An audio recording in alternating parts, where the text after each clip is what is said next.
YouTube? I'm Yukitsu, this is the Yukitsu Times. Welcome to my channel. Welcome back to a little bit more Rome 2 Total War. Sorry that I've been spamming this at the expense of some of my other series, but I've been having a lot of fun with this game, and I kind of still do want to get through all these faction guides before I go back to anything else. But in the meantime, we're on to Suebi right now. These guys are a little bit tricky for me to talk about, just because they're such a peculiar faction. Now, the Suebi are sort of the North Germanic tribes. They're actually from... I think that they actually are interpreted as becoming the Scandinavians, the Norse, and what have you. And they're sort of one of the most primitive of the barbaric tribes. So, of the three, they have the most limited technology, and by which I mean, you know, very few swords. They actually still use clubs, and so on and so forth. But anyway, their units, going through them, general can be in the Wodna spears. I think that's actually supposed to be Odin's spears. But, you know, earlier version of the pronunciation, I suppose. I'm not entirely positive. You've got noble riders, and you've got sword masters. And the Wodna spears, I don't actually know what their niche is supposed to be, because as a spear unit, their stats are kind of trash. They don't have the armor to stand in a line properly, so they just don't have that staying power that you need from a spear unit. So I don't really recommend that for your general's unit. The noble riders are fairly good, actually. They've got very decent stats all around. They're as good, basically, as the other barbarian cavalry heroes, so and I think they're a little bit cheaper as well. Lastly, you've got the sword masters, and these are sort of what define the Suebi as a faction, is these really powerful sword units. So, you know, you could take one of them as the leaders, or you could take something else, but going into melee infantry, they've got Club Levy, Bloodsworn. These guys are your basic sort of peasanty units, and it's sort of weird because these guys are what they sort of have. Both of them are armed with clubs, and they've got more armor penetrating damage than you would think. They've got 10 armor piercing damage and only 5 base damage. The thing is that their damage is so low that even though they're a little bit better at cracking through armor, they're still going to do pretty much next to nothing. Their stats are absolutely abysmal, and they cost virtually nothing. The only thing that can be good said that's good about them is for their cost, they have really high morale. 340 cost unit with 55 morale. They're going to stick around a little bit longer than you would think. The problem is they're going to get butchered doing it, and they're not going to kill anyone. Next up, we got their melee infantry. That's the Berserkers. This is a specialist type of unit. They're in a very small unit compared to others, and for some reason my unit size has been set to very small. I'll fix that before I go into campaign. But they're actually not quite, they're half-size units. They're not, you know, sword masters are at 56 here. They should actually be at 120. These guys should be at, I think these guys come in at 60. But the thing is that these Berserkers have ridiculously good stats for their small unit size. They're fairly fragile with only 25 armor, but they have got 60 health. They've got a ton of morale, and they've got all these special abilities. The most important ones are the ability to scare everyone and Berserk.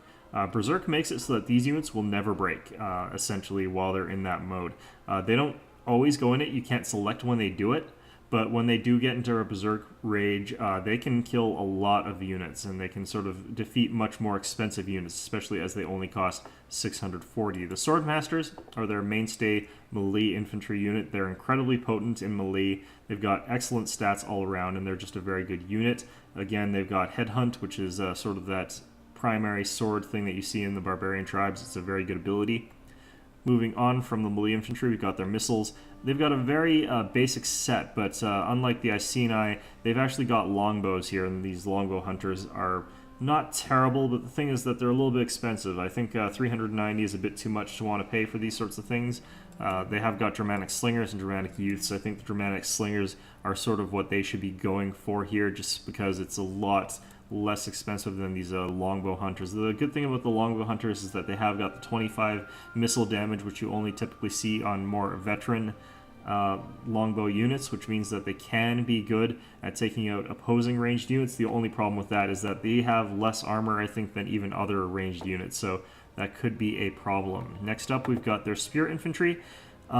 This is where I think their main line is supposed to come from, but the problem is I don't think any of them really stand up in a line all that effectively. They've got these Spear Levy, which are obviously just that peasant unit that you sometimes see. The AI spams it. They've got Spear Brothers. These guys have fairly low morale, and they've got fairly low armor, and they haven't really got anything to make up for it. Next up, you've got Night Hunters. These guys are a little bit weird. They're a spear unit, but they're a stealth spear unit, so they can ambush cavalry, I guess. I think that's a very odd combination. I think it's a little bit weaker than the, I think it's the Iceni have ambushers who are a melee sword unit, which I think makes more sense personally. And then you've got the Wilderness Spears, which have, you know, better stats, but they're very much all around sort of a kind of disparate unit for what their attempted purpose is. I think you could sort of use them as a sort of light hoplite unit maybe, but their stats just aren't quite as good as those units. And they cost quite a lot too. So what I would recommend is if you're going to take something to bolster your line against cavalry, take Spear Brothers and don't take too many of them. Next up, we've got our melee cavalry. You've got the Germanic Scout Riders. These things are made out of glass. They're absolutely terrible whenever I've used them against anything other than archers.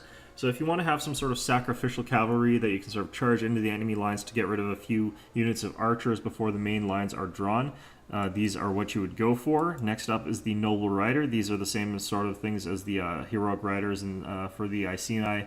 They're a very good unit and they can counter other things. The problem I've been having with these guys is that they don't have anything like the Veteran Riders or the Heavy Cavalry Riders to go between these two, and that's sort of the problem I'm having all across the board with these guys, is they have no in-betweeners where those mainline good infantry or cavalry or shooters should really be. So, you know, the Suebi have some issues with, I think, versatility and army variety as well.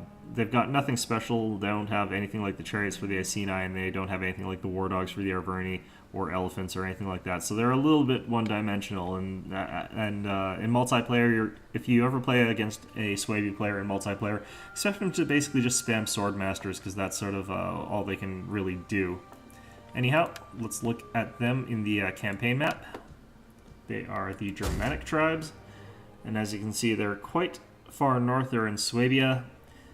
They're pretty strange as a campaign one, but anyway, they've got Warrior Society, +1 public order for every war against a neighboring faction, and Marauders. They get plus 20% income from raiding and sacking.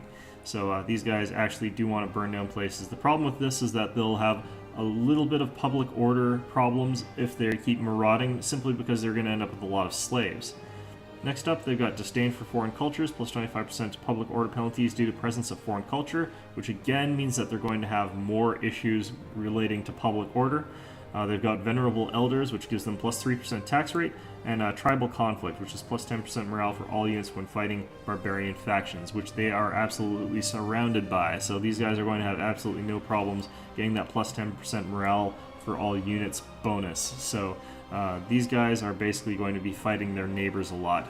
Anyway, let's head on into the campaign map and see what's up with that. Hey there, YouTube. Welcome back. This is the campaign map of Lupfurdum, or whatever you want to call it, and we're here with the Suebi faction. Now, I have to point out something right off the bat here that's going to make it pretty clear what I sort of think about these guys in the general sense. But if you look at this army up here, it's made entirely out of basically peasant units. And they're absolutely atrociously terrible units, these guys.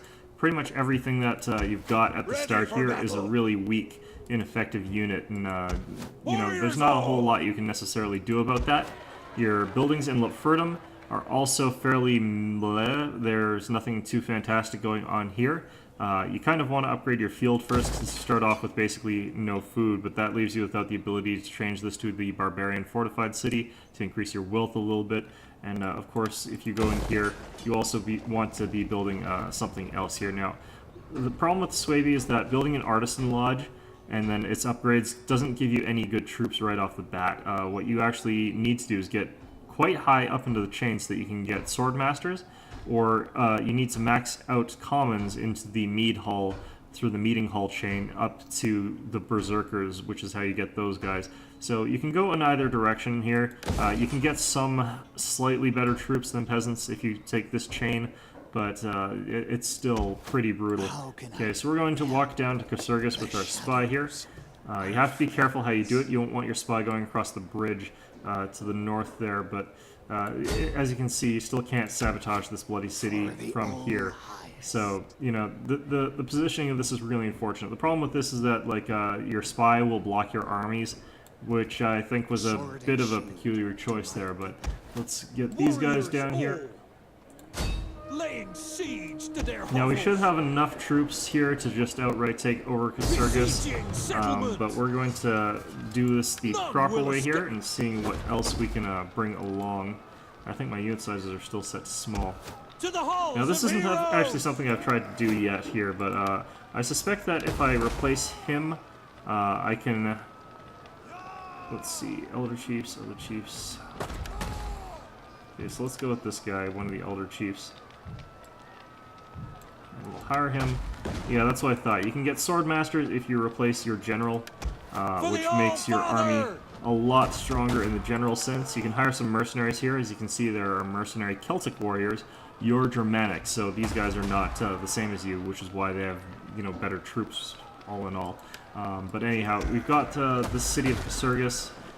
What we can do to make this very simple, very easy, is to just walk our army over here. Your next command. And I think that's reinforcement range. Yeah, that is within reinforcement range. So we're just going to auto-resolve this. Let's see, 83%, 84%, so let's go with that. Save myself a little bit of time, because you've seen me taking these settlements too many times already. The fact that it's walled in this case just means it'll take a little bit longer. Let's go ahead and sack the city, since we gain a bonus for that as Suebi. Your next command. That general has gotten himself a little bit more experience. Thirsty for battle.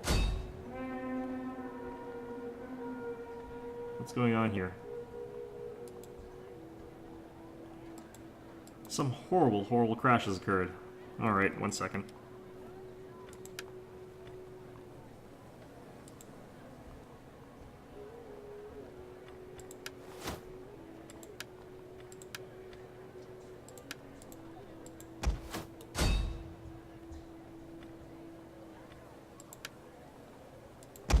Warriors. There we go. Okay, so you have to sort of sack it and you have to occupy it, sorry.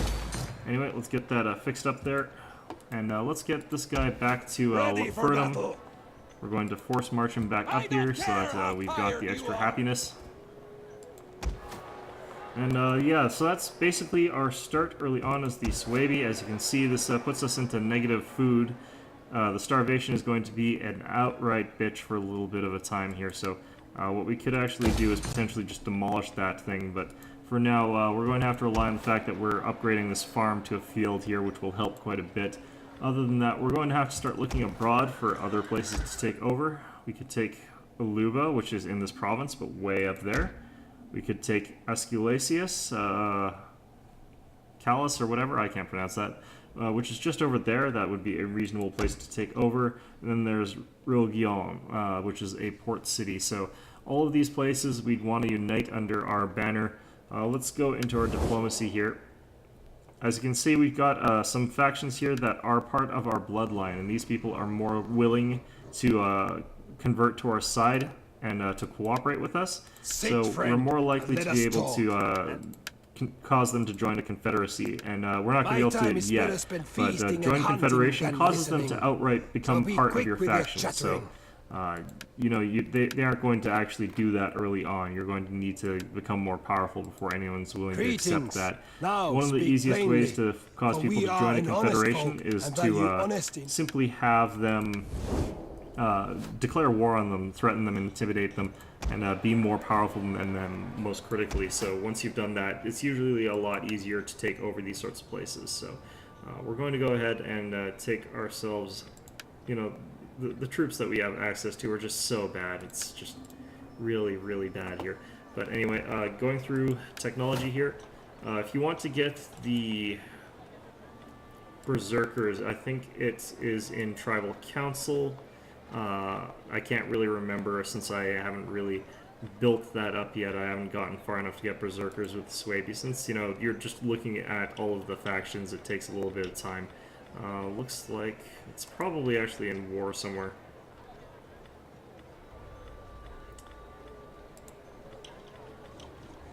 Great Hall. Warlord's Hall, blah blah. Okay, Mead Hall. There we go. It's through Tribal Totem here in the War faction. So if you want to go that way, that is where that is. If I recall, the Iron Forge is along here somewhere. Yeah, Ironsmith 3 is over here in Infantry Chainmail.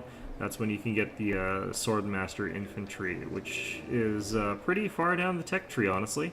I would not have wanted it to be that far, but that's where it is. So that's my look at the Suebi. The problem is that you're going to be stuck using really boring infantry for a fairly long period of time.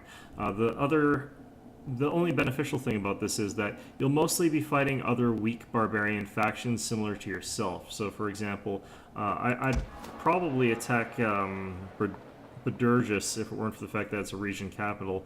I might actually go attack Oscalis and then try and unite the province of Suabia so that I can get the bonus that is associated with taking over an entire province. It's a little bit easier to take these sorts of places over on account of the region being my same sort of culture, so I don't have that gigantic cultural penalty. Casurgis here is mostly Celtic, so Casurgic, or what have you, does have a lot more public order problems here. As you can see, public order, tab, provincial instability, and conquest are both big problems, but cultural differences is providing a -16, which is pretty massive.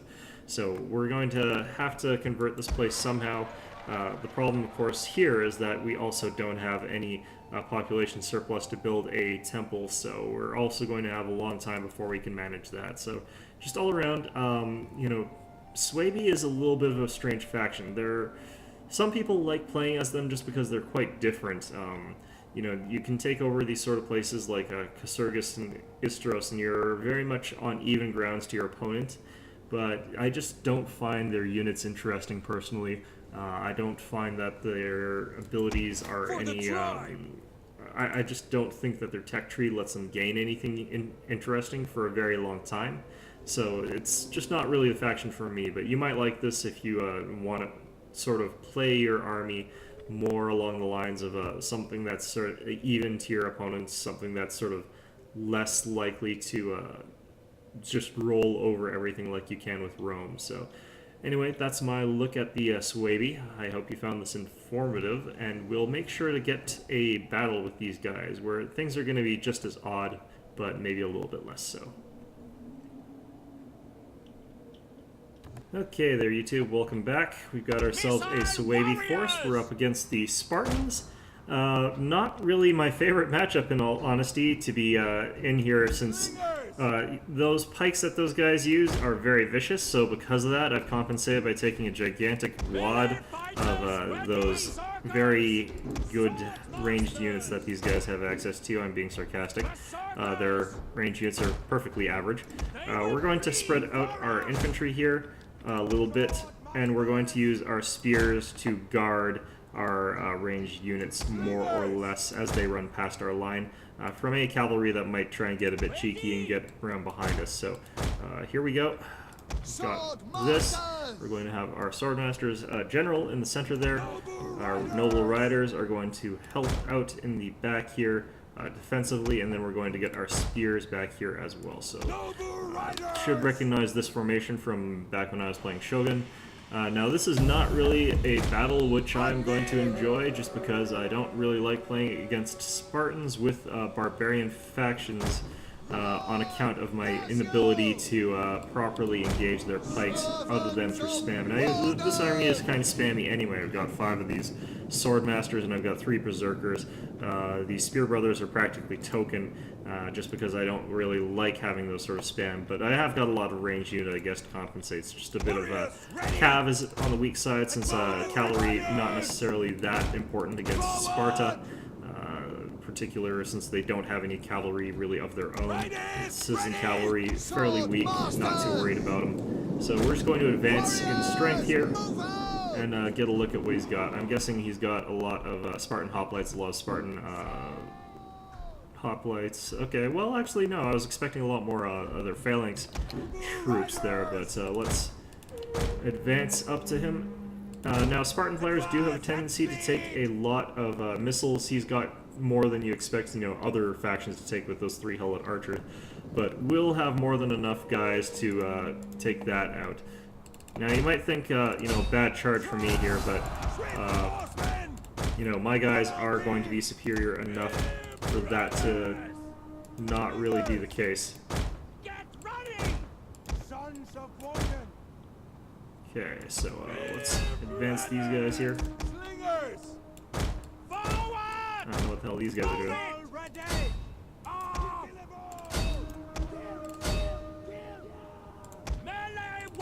Okay, so that'll be his cavalry basically gone.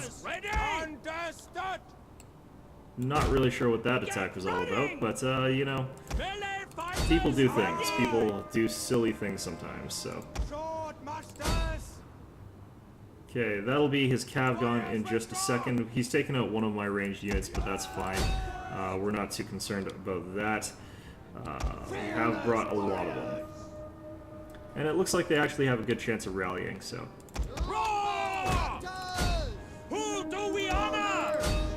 Okay, let's just try and pick off these citizen cav a little bit, since we want to finish them off as much as we can here. I'm going to unlock these so I can more fluidly change that. Good. Those guys are all shattered. These guys look like they've rallied. Perfect. Okay, so let's regroup our lines a little bit here. We want to make sure that everything is approximately as we had it before. So that will work there. And our opponent is making sure to noob blocks up, as you do. So, Perioikoi Spears. He doesn't even really have that many Royal Spartans, so he's chosen a very hoplite heavy army.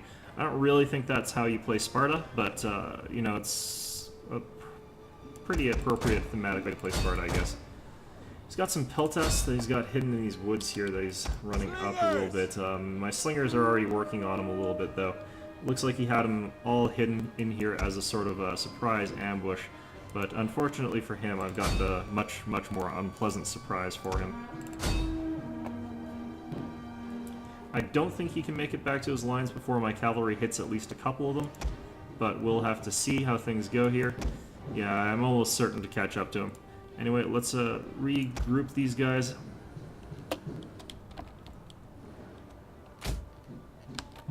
Relock that formation. Now, he's running these guys up like madmen.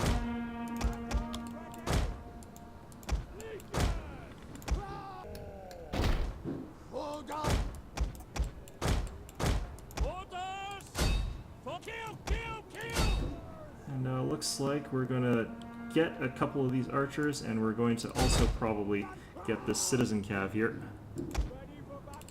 And these guys are just going to get wasted by berserkers. Let's use this. I want to get these guys as fast as possible and get my guys out of that area. So our Spartan opponent here has decided to do something very peculiar. I'm not really sure what he was thinking. He is going to get some good shots against my Noble Riders, but honestly, they're practically useless at this point since I've taken out, I'm pretty sure, all of his cavalry at this point in time. So we're just going to advance forward again.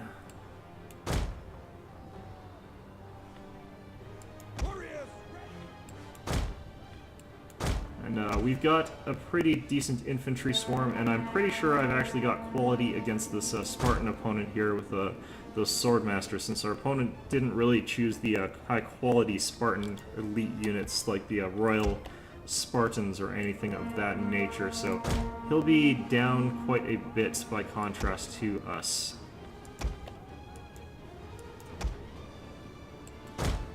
Now what I want to do is I want to force as many of his Spartan units around the backside as possible, rather than letting him sort of have all his guys ready and waiting up front. I want him to be sort of spreading out all of his units. Let's get these helot archers out of the way here.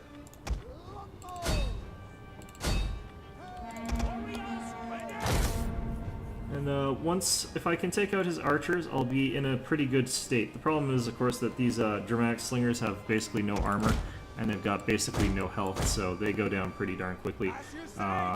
These helot archers similarly go down pretty quickly, but arrows are a lot better against slings than slings are against arrows, so there is that to consider. I don't think I have to worry about his, I don't think I have to worry about cavalry anymore, so I'm going to prepare a flank over to the side. Switch over to this target. We've still got these guys being pelted by our guys here. And if we can take out... Yeah, so as you can see, our opponent is being forced to take all of those units off to that one flank there. We're going to move these units off to this flank, and hopefully our opponent won't be able to withstand this missile barrage as we continue it. We're going to start working on his units, other units next. These archers are already starting to falter a little bit, and these ones are getting destroyed by all these rocks. Cumulative damage starts off slow and it ramps up really quickly, so that's how that works. Okay, so as you can see, he's moving more people around to his different sides and those flanks, and just really, I think, having a hard time with this. Okay, so let's switch to these guys.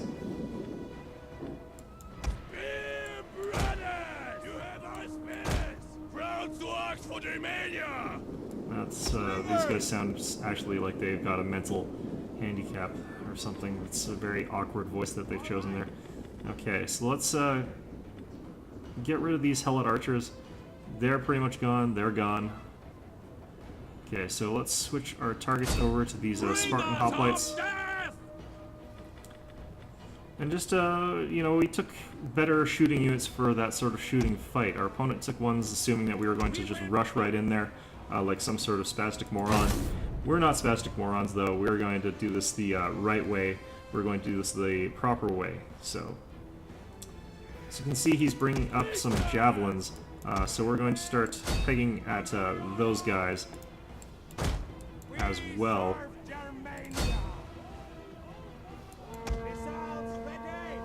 Should be able to take out quite a lot of them before they get into range here, but let's, if he gets too close, let's get our cavalry active here.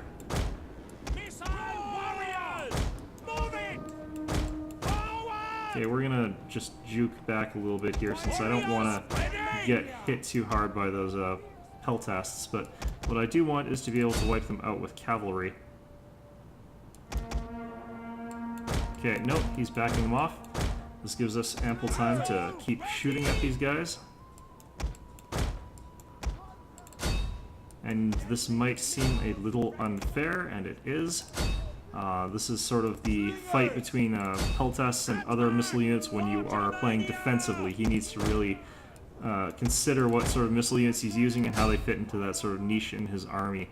And in this particular case, he tried to choose a defensive stanced army. So you can see he's got his units all arranged very defensively, but then at the same time, you know, he's not really playing those aggressive type skirmishing units. These Perioike Peltas are a very aggressive unit. You need to use them aggressively. He's using them very defensively, so, you know, they're being used for the wrong kind of army. He should have taken more archers, or he should have taken some slingers or something. That would have been much more sensible.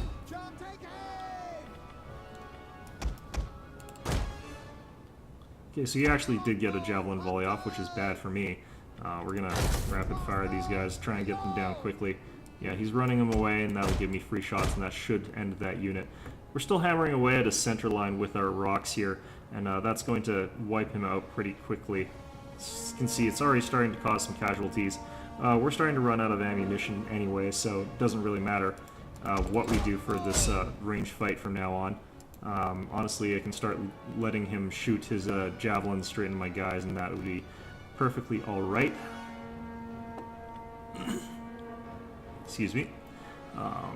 So basically, this is just an aside. When you're playing as something like when you're playing with a very defensive-styled army, don't take very offensive-style range units. These Veltes are or Peltas are very offensive-oriented. and they don't do all that well on this sort of defensive style, sit back and wait for me to act sort of combat. Pierce their hearts.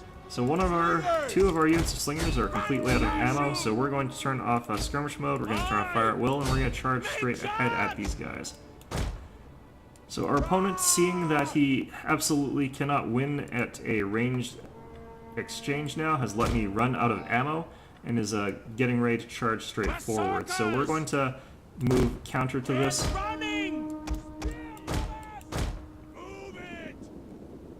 It doesn't really matter what happens to these guys, since they're out of ammunition, essentially. Ready for battle!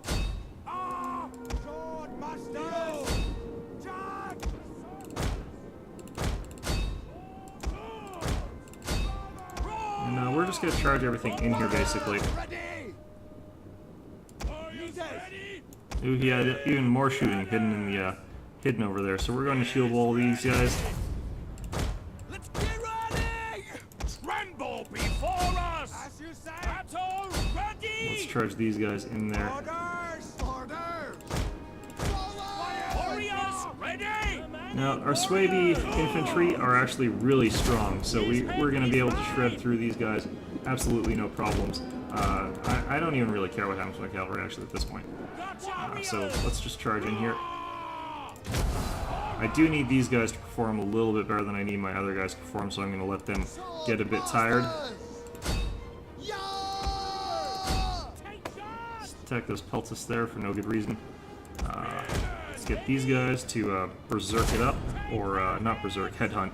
Headhunt is a really strong ability, I quite like it. And as you can see, our opponent is already starting to get into that chain route state. Our berserkers, they've hit berserk mode and they're actually just tearing through things very quickly here. The abilities for these tribes of Gaul are actually, for some reason, ridiculously strong. You can see this one unit of berserkers is probably going to like kill all these periodicoi spears really quickly. Yeah, that was kind of brutal. So that is the Suebi faction. They're a little bit spammy because of their really limited unit selection. They've got a lot of really cheap, bad units that are just no good. You kind of need to compensate for what your opponent is going to probably take. So, for example, if your opponent is Spartans, you need to take in mind that they've probably got very strong frontline troops, and you probably need some shooting to go along with it, or apparently they'll spam shooting, and you need to be able to deal with that. But anyway, I hope you found this all informative, and of course, I hope to see you all next time.